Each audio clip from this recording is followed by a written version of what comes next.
look how much it lights up the whole surroundings. The fogs, the Baja fogs, the strobe. So we got LP9s going crazy. So freaking cool.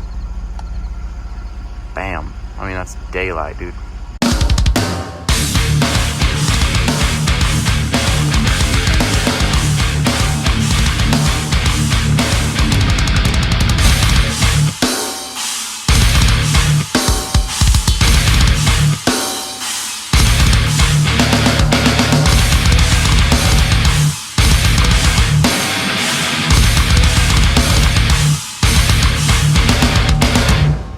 Yo, what's up guys? Welcome back to the channel. Appreciate you checking out the video. Today we got an exciting one. So if you've missed my Instagram posts, I don't think I've said it on YouTube yet, but I'm officially working with Baja Designs and S-Pod. They're a channel sponsor, truck sponsor, whatever you want to call it. We have some goodies already on there, Bluetooth style. These are just mounted up just so I can see the fitment. But we have some brand new LP9s, a brand new Bantam S-Pod that this video I'm pretty sure is going to be published before I do the flatbed, but we have a lot of goodies going into the flatbed. You can see all my gear. Well, some of my gear is stripped out of the truck. The camper's off. There's a bunch of gear over there. So we got a lot of work to do in build number 500 of this truck. So real quick, these are the brand new Baja Squadrons, the SAE version. So I have the SAEs in right now, but these are the old version, which are still great lights. These are the, what are they? The, flood. And I guess the new ones are automatically flood, but way more output than those. These are already wired up, so that's just a super simple changeover. Easy stuff. So that's going to go in there. We're going to put those on the truck. And then what I really want to do in this video is kind of walk through some of the stuff or some of the ways you can install LP9s. I actually didn't find anything on YouTube, which is crazy. There might have been like one video, but it wasn't amazing, on how to wire LP9s, which I know wiring lights, you can do it a million ways and it's kind of self-explanatory. But Baja has a special harness, and I think this is going to be really cool.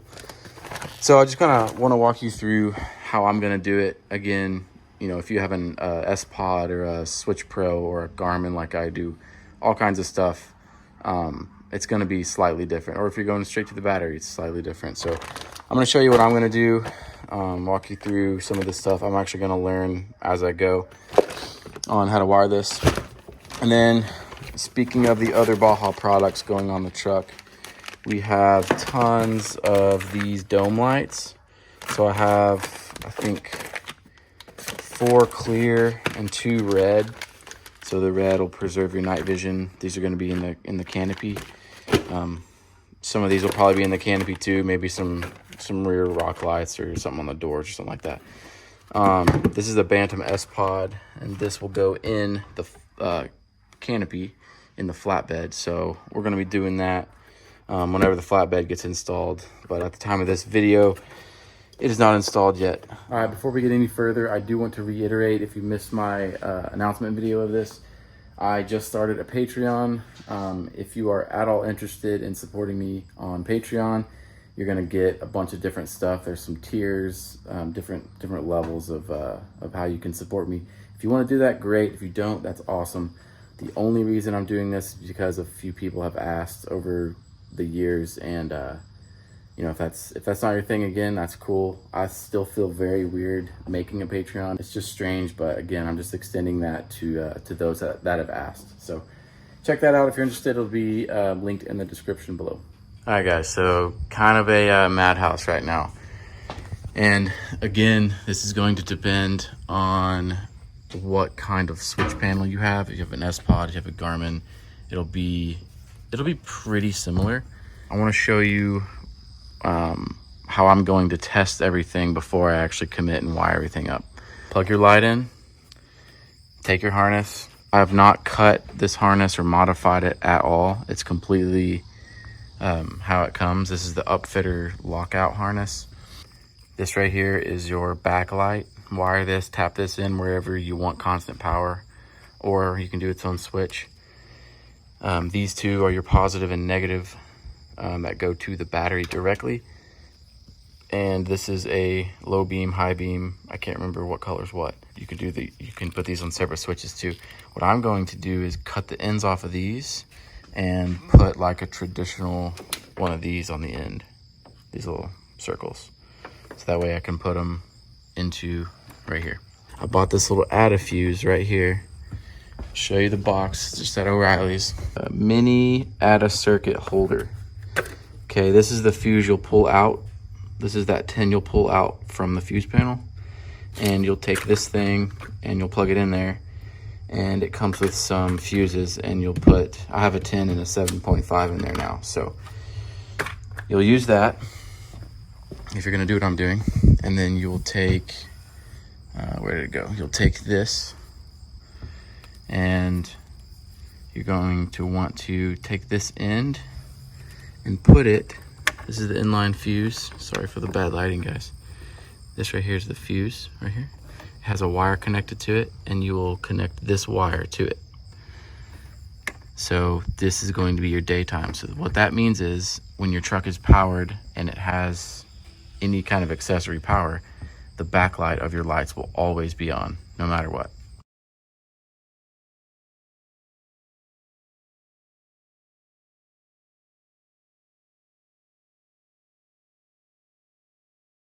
Tricky part is once you get this thing connected, you're gonna have to fish the wire through here and out the fuse panel and hopefully close your lid without pinching it. So I've done it before that way with some Raptor lights, same sort of deal. Now we're at a point where we can test, but check this out. Magnetic koozie. That's cool. All right, so now we're gonna test everything. This is your low and high beam. So what I'm gonna do is put it in the switch here, turn the switch on. There we go. That is low beam, believe it or not. Low beam's working. Then we'll put the red one in and check that out. Oh, my bad. That was high beam. There's low beam. We'll test the daytime running. The real way to test this is to actually connect right here into the driving lights. I'm not gonna do that right now. I'm just gonna test it here to see if it actually comes on. So put it there, and there you go. Now the next part is just to clean all this up because it looks like absolute death. Oh, I do want to mention this right here. So you most likely, well, if you have a Switch Pro or something, maybe even with a Garmin, I'm not sure, or an S-Pod, you can cut this whole harness up and shorten it. I mean, look at these massive chunky relays. I think you can cut these out because your relay is essentially your switch controller, and you can, not have 20 pounds of wire here. The next thing I'm going to do is snip these and put some proper ends on them so I can put them into the switch controller. I will connect this to this guy right here, button all that up, fish it through, and configure my switches a little bit better over here, and yeah, again, tidy everything up, and we should be good.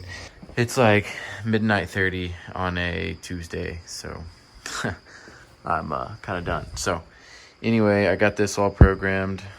There we go. Got this all programmed. Again, I'm going to continue using my Garmin tread in the truck for vehicle lighting while I'm driving, and for all camp lighting and everything, I'm going to be using that S-Pod. So 2 different systems, 2 different purposes. The main reason I'm keeping the Garmin in the cab is because it has GPS built in, turn-by-turn GPS, and I just kind of like having one unit for everything inside. So that's the reason. You can use a S-Pod inside, Switch Pros, whatever, it doesn't matter. So that's kind of my use case for this situation. All right, we got LP9 lows. It's gonna be hard with one hand. LP9 highs, rock lights right there going down. our ditch lights. Oh my gosh, sniped. Then we got light bar. Then I did a strobe, so we got LP9s going crazy. You can see those, you can hear those relays. Light bar strobe. So how obnoxious do you want to be? It's up to you. All right, easy enough. Just got the old one out. This one here. And just putting the new bracket on this one. And we'll set it in and plug it up. It's literally easy, especially because I already have this wired. All right, so we got them in and wired, but they are just loose for now. Want to triple check that, excuse me, that they're gonna work. Let's go see if they're working. They are definitely working. This is pointed all funny. That's on. That's on. Sweet. We are in business. Looking good. So now, just tighten the last 2 bolts, and we're done. Dang, they look already from the last ones. I don't have a video comparison to show you, but they look much brighter already. Here's a completely unrelated to the lights and everything, but here's an update of the flatbed. So on Thursday, I'm gonna head up to Colorado for the Overland Expo Mountain West show and drop my truck off at Mountain Yoda to get some suspension done, a bunch of shock relocation, hydro bumps, bunch of good stuff done, and get the suspension ready before the flatbed tray and canopy goes on, also in Colorado at Durbox Overland. So the truck is looking crazy. I've been driving it like this for a while. I've already posted this on Instagram, so I don't know if you guys have seen this already or not, but for those who don't have Instagram or haven't followed me or seen it, here's what we're dealing with. Pretty crazy. All right, guys, got the LP9s in, and want to show you a real look at what this looks like with the different settings here. So right now, these are my my driving lights all the way on, my high beams there, regular driving lights, DRLs, and the fogs, the Baja fogs. And actually, I think that's just the DRLs. And then that's obviously dark. So there's the different modes. And I want to show you, I guess, just with the fogs on. And then I'm going to hit the low, LP9 low. Whoops.